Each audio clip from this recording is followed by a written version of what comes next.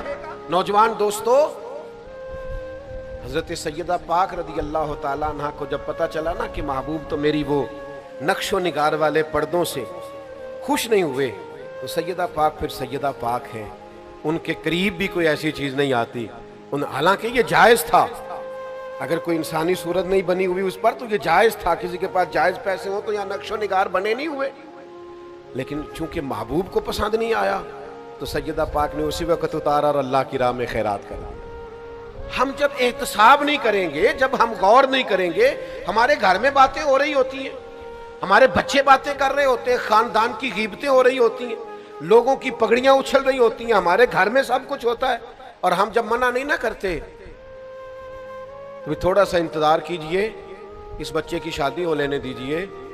جو سارا کچھ یہ آپ کے پاس بیٹھ کے غیروں کے لیے کرتا رہے نا، وہ آپ کی باری بھی آنے والی ہے، وہ ساری باتیں آپ کے لیے کرے گا. اب میں ایک جگہ پہ 3 لوگ بیٹھے تھے تو ان میں سے 2 اٹھ کے چلے گئے تو میں اکیلا رہ گیا.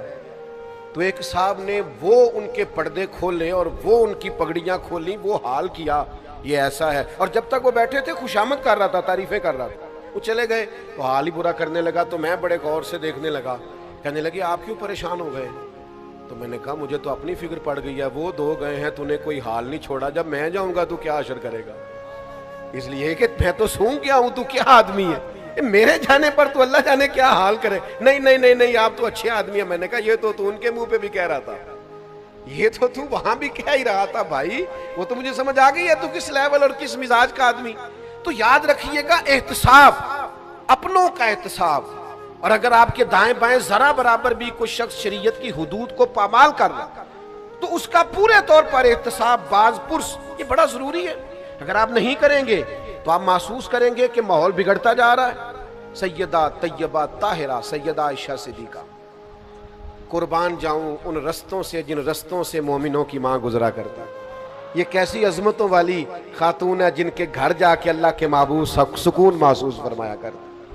حضرت سیدہ عائشہ صدیقہ فرماتی ہیں میں نے کسی خاتون کے بارے میں بات کر دی برسبیل تذکرہ. میں نے کہا قد کتنا چھوٹا ہے اس کا؟ تو ابو داؤد شریف پڑھ کے دیکھیے. فرماتی ہیں حضور کا میں نے چہرہ نور دیکھا تو اظہار ناراضگی. کریم فرمانے لگے عائشہ تم نے وہ بات کی ہے کہ اگر اس بات کو میں دریا میں ڈال دوں تو دریا کا ذائقہ بدل جائے گا.